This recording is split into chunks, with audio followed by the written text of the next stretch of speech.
Si nous réfléchissons à la question « Qu'est-ce que c'est que le salut ? Qu'est-ce que sauver quelqu'un ?» Spontanément, je crois que les uns et les autres nous dirions « Sauver quelqu'un, c'est le tirer d'un mauvais pas, d'une situation périlleuse, d'un danger qui le menace. » C'est vrai, et cela s'apparente à un sauvetage. Quand nous disons que Jésus vient sauver les hommes, Jésus n'est pas seulement un sauveteur, nous disons qu'il est sauveur. Alors, quelle est la différence? L'idée de salut a l'idée d'une intégrité qui serait perdue, qui serait restaurée, d'une dignité humaine à retrouver. Alors, pour le comprendre, remontons au temps de la création. Dans le livre de la Genèse, quand Dieu crée l'homme, il le crée à son image et à sa ressemblance. Et Dieu trouve que cela fut très bon. C'est cet homme-là que Dieu a voulu et a créé. Toutefois, Dieu a donné à l'homme des moyens de vivre libre. Il lui a donné des limites pour lui permettre de grandir dans la vie, dans la liberté.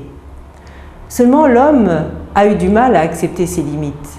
Il a été tenté de mettre le soupçon sur le don de Dieu et de s'imaginer que si Dieu donnait des limites, c'est pour se garder la meilleure part. Et finalement, que si on allait supprimer ces limites, on pourrait être comme des dieux. Le pas est vite franchi.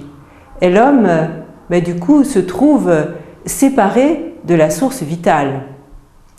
Seulement Dieu n'abandonne pas l'homme à son triste sort. Il vient le rejoindre là, le rejoindre dans ce qui a été abîmé de cette image parfaite. Alors il promet que quelqu'un viendra, un don nouveau sera fait, un redon, si nous pouvions nous exprimer ainsi, le pardon, en la personne de Jésus-Christ. Pour une vie retrouvée, c'est ce que nous appelons le salut. Au commencement, il y a Dieu qui aime, qui crée, qui donne, qui redonne, qui pardonne. Voilà toute l'histoire du salut. Et pour répondre à votre question, pourquoi Dieu sauve-t-il l'homme? Nous pourrions dire que Dieu sauve l'homme parce qu'il aime chacun d'une manière préférentielle. Dieu a pour chaque être humain un amour unique. C'est la seule raison du salut.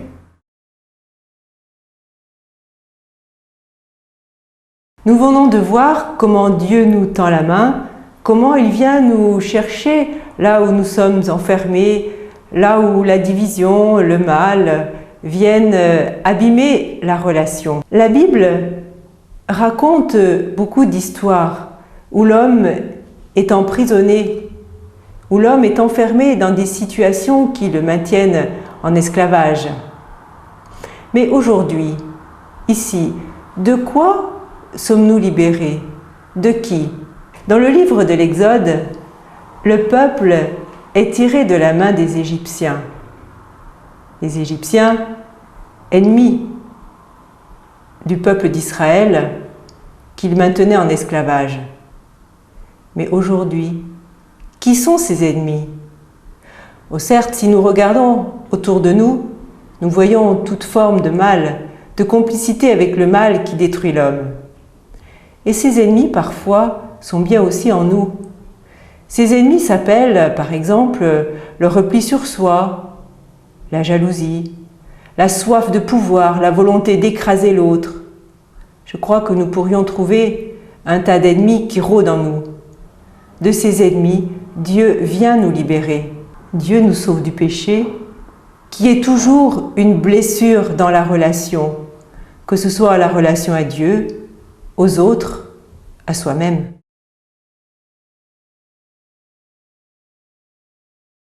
Dans l'histoire du peuple de la Bible, Israël est libéré d'une terre de servitude.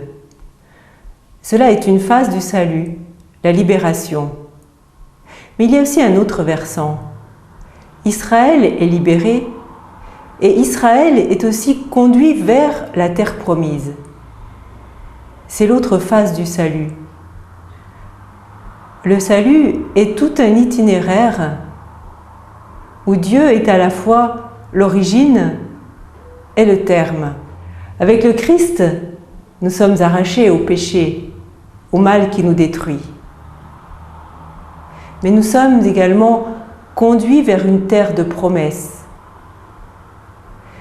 Le salut ne consiste pas à loucher sur notre péché, mais bien plutôt à regarder celui qui le prend sur son dos pour nous en libérer. Ainsi, la terre promise, la terre de promesses, n'est pas un lieu géographique, mais elle est quelqu'un, le Christ, Jésus, venu nous rendre libres et nous entraîner avec lui dans la vie même de Dieu. Pas moins que cela.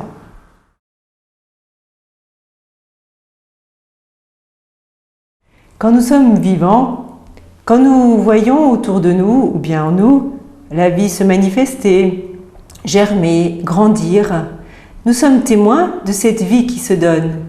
Nous sommes témoins de la vie que Dieu donne. Quand nous sommes témoins d'une paix plus forte que des difficultés, quand nous sommes témoins d'un pardon plus fort que des disputes, nous sommes témoins d'une vie que Dieu ne cesse de donner et de redonner. C'est cela, la bonne nouvelle. L'Écriture dit « Jésus est le premier-né d'entre les morts ». Quand nous disons le premier, il ne s'agit pas seulement d'entendre le premier d'une longue lignée, dans un ordre chronologique. Plutôt nous dirions « il est le premier » au sens de principe, il est le fondement. C'est lui qui fonde notre foi et notre espérance. Et quand nous disons que Jésus a ouvert le chemin de la vie en Dieu, de la bonne nouvelle, de la vie qui ne cesse de se redonner, eh bien, nous ne disons pas seulement qu'il est un maître qui enseigne le chemin, mais nous disons qu'il est lui-même ce chemin. Il est le chemin de Dieu qui vient vers l'homme. Il est le chemin de l'homme vers Dieu. Christ est ressuscité, nous dit tout cela, et nous dit que l'amour aura le dernier mot. Cette nouvelle est bonne, merveilleuse et ô combien porteuse d'espérance aujourd'hui.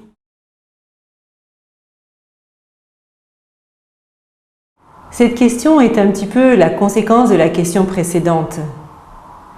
Nous pourrions dire que les deux sont justes.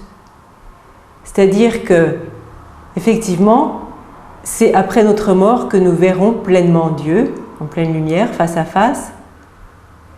Et également, nous pouvons dire que le salut est déjà donné, une fois pour toutes, dans la vie, la mort, la résurrection de Jésus. Il est donné une fois pour toutes et il est déjà à l'œuvre aujourd'hui dans notre vie. Si nous regardons Jésus dans les rencontres qu'il a vécues, nous le voyons relever des personnes, libérer, être témoin de la tendresse, de la miséricorde de Dieu. Autrement dit, c'est toute sa vie qui est salut offert à l'homme, expression du salut donné par Dieu. Bien, aujourd'hui, dans notre vie, nous pouvons en repérer des signes. Et peut-être la difficulté est de les reconnaître. Savoir reconnaître un pardon qui relève. Savoir reconnaître un regard qui réconforte. Un geste qui accompagne. Tous ces gestes de la vie quotidienne qui mettent l'homme debout disent la volonté de Dieu que l'homme vive et que la vie, le bonheur et la liberté de l'homme soient plus fortes que tout. Autrement dit, nous en sommes témoins, mais nous pouvons nous aussi coopérer à l'œuvre de salut de Dieu. Nous pouvons prendre part à sa mission.